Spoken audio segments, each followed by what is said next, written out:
ada sebagian orang mengatakan bahwa Palestina itu bukan urusan kita gitu. Jadi dia bukan urusan kita, ngapain kita bicarakan Palestina, ngapain kita membela mereka gitu kan. Kita pikirkan aja Indonesia gitu, nggak usah pikirkan Palestina. Ya gimana ini Ustadz? Mungkin ada tanggapan Ustadz berkaitan dengan masalah opini-opini seperti itu Ustadz. Ya Masya Allah, itu dua wajah yang berbeda ya. Yang satu bilang perang total, yang satu bilang kita tidak usah ada urusan dengan Palestina, bukan urusan kita. Ini dua hal yang perlu diluruskan ya.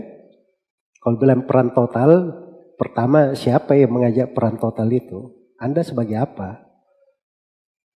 Ya kita sebagai rakyat jelata itu tentunya nggak boleh. Sebagai ulama pun misalnya itu nggak boleh dia berbicara perang total. Perang total itu wewenang pemerintah. Karena itu disepakati di dalam buku-buku fikih. Salah satu syarat jihad syar'i, jihad itu harus dipimpin oleh kepala negara. Ini jihad secara fisik ya, harus dipimpin oleh kepala negara.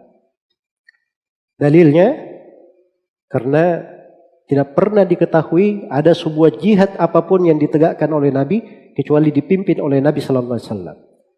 Dan para sahabat tidak pernah ada yang menegakkan sebuah perlawanan apapun kecuali dengan izin dari Rasulullah Sallallahu Alaihi Wasallam sebagai kepala negara. Itu ditegaskan oleh Rasulullah Sallallahu Alaihi Wasallam dalam hadits Abu Hurairah di riwayat Bukhari dan Muslim.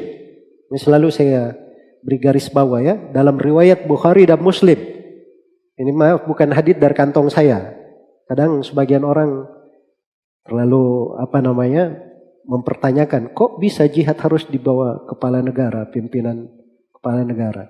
Ini haditsnya riwayat Bukhari Muslim. Dimaklumi di kalangan orang-orang yang berilmu. Rasulullah sallallahu alaihi wasallam bersabda, "Innamal imamu junnah yuqatalu min waraihi." Sungguhnya kepala negara itu adalah perisai. Dilakukan peperangan di belakangnya. Yang namanya perang, jihad itu harus dipimpin oleh kepala negara. Kemudian jihad itu disyaratkan harus ada kemampuan. Harus ada wilayah. Makanya ketika kaum muslimin berada di Mekah, mereka belum punya wilayah, tidak ada syariat jihad di situ. Dan sepakat para ulama sebagaimana yang dikatakan oleh Ibnu Hajar Al-Asqalani bahwa jihad itu nanti disyariatkan setelah Nabi hijrah ke Madinah. Itu pun syariatnya secara bertahap, ada 4 tahapan. Tidak langsung perang terbuka begitu, ada tahapannya. Iya. Dan ini dimaklumi. Karena itu syariat ini ada maksud-maksudnya, ada keagungannya, ada hikmah dan rahasia-rahasia di dalamnya. Dan itu ditekuni oleh orang-orang yang berilmu.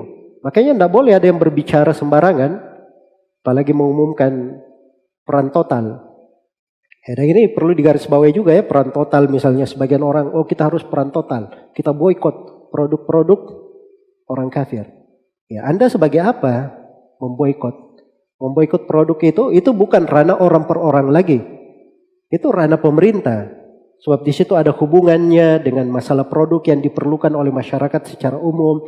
Ada hubungan bilateral antara sebuah negara dengan negara yang lain. Ada hubungan berbagai hukum-hukum fikih beredar di situ. Dan pemerintah diberi wewenang di situ. Karena itu di kaidah fikihnya, al-imamu, tasarruful imamu fir ra'iyah, tasarruful imam fir ra'iyah, manutun alal maslahah. Apa yang dilakukan oleh seorang pemimpin di tengah rakyatnya, itu dibangun di atas kemaslahatan. Jadi ini sudut,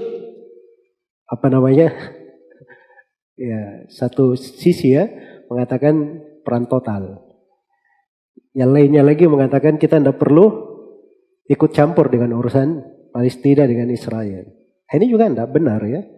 Pertama itu menyelisihi dari ketegasan-ketegasan kepala negara kita dan pemerintah kita yang punya wewenang di dalam hal ini.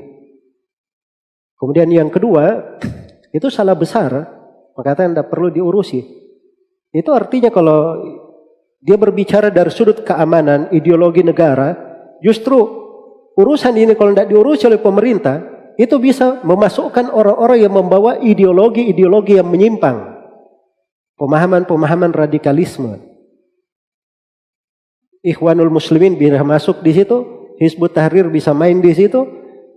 Tapi kalau pemerintah mengaturnya, masuk di dalamnya, memberikan pencerahan-pencerahan yang baik, maka ini orang-orang tidak ada panggung untuk berbicara. Sama di dalam penggalangan dana dan menyalurkan bantuan untuk saudara-saudara kita di Palestina. Ya.